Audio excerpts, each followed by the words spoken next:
अस्सलाम वालेकुम। आज हमारा टॉपिक है टाइफाइड फीवर या एंटेरिक फीवर भी हम बोलते हैं। अब इसकी सबसे पहले डेफिनेशन की बात करें तो typhoid fever is a systematic disease. हम इसको सिस्टमेटिक डिजीज़ इस वजह से कहते हैं कि ये मल्टीपल बॉडी के ऑर्गन्स को या पार्ट को इन्वॉल्व करता है, जैसे विजरा हो गए, बोन हो गए, ब्रेन भी इन्वॉल्व करता है। इस वजह से हम सिस्टमेटिक डिजीज़ कहते हैं। Cause by the bacteria salmonella typhi characterize by slowly progressive fever as high as 14 degree celsius with malaise involvement और लिम्फाइड टिश्यू एंड स्प्लीन, क्योंकि ये भी लिम्फाइड टिश्यू को भी इन्वॉल्व करता है। जो एलियम में पड़े होते हैं वहाँ भी ये इन्वॉल्व करता है लिम्फाइड टिश्यू, जिसकी वजह से कॉम्प्लिकेशन भी हो जाती है, परफोरेशन हो जाती है and viscera like spleen and liver.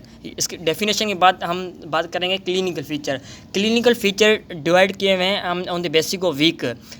वैसे फर्स्ट वीक में इसके सिम्टम अलग होते हैं, सेकंड वीक में अलग होते हैं, थर्ड वीक में अलग होते हैं। इस वजह से हमने डिवाइड किया हुआ है। अभी फर्स्ट वीक में अगर बात करें तो नॉन स्पेसिफिक फीचर होते हैं, जैसे फीवर, हेडेक, माइल्जिया, रिलेटिव ब्रेडिकार्डिया। हाँ, रिलेटिव ब्रेडिकार्डिया इंपॉर्टेंट डेफिनेशन है, इसको मैं आपको लेक्चर के एंड में बताऊंगा।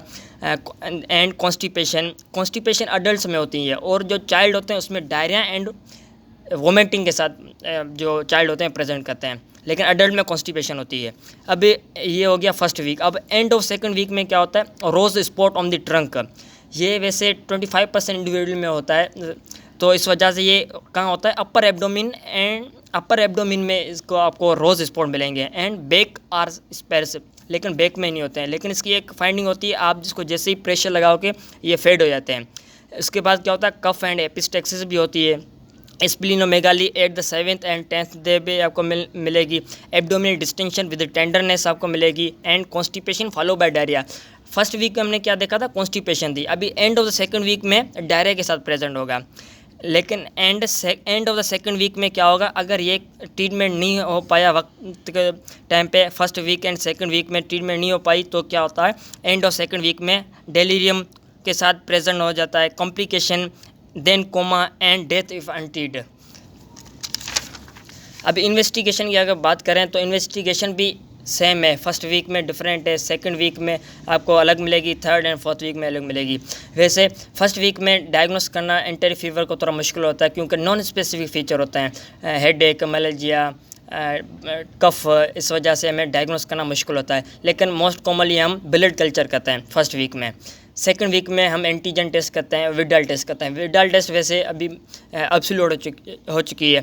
थर्ड वीक में हम स्टूल कल्चर करते हैं एंड फोर्थ वीक में हम यूरिन कल्चर करते हैं। लेकिन जो गोल्ड स्टैंडर्ड अगर पूछा जाए एमसीक्यूज में, गोल्ड स्टैंडर्ड टेस्ट कौन सी, हम बोलेंगे बोन मेरो। लेकिन ये इन्वेसिव टेस्ट होती है, इस वजह से हम अमूमन करते नहीं हैं। अब मोस्ट इंपॉर्टेंट डायग्नोस्टिक जो टेस्ट है वो कौन सी है, वो ब्लड कल्चर है।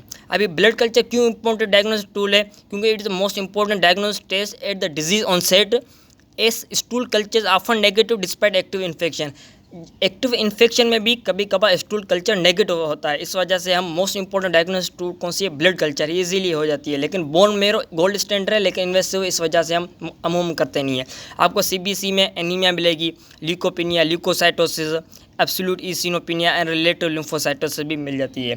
अब बात करें अगर रिलेटिव ब्रेडिकार्डिया किसको कहते हैं। अभी रिलेटिव ब्रेडिकार्डिया क्या होता है, इसकी डेफिनेशन यही है, normally pulse rise 10 beat per minute for each degree Fahrenheit rise in the body temperature. If the pulse rate is slower than expected for the body temperature, इसका relative bradycardia। अभी इसका यही मतलब होता है, वैसे 1 डिग्री फ़ारेनहाइट बढ़ता है तो 10 बीट पर मिनट हार्ट बीट तेज़ होती है, लेकिन यहाँ ऐसा नहीं होता एंटेरिक फीवर में, इस वजह से हम बोलते हैं रिलेटिव ब्रेडिकार्डिया।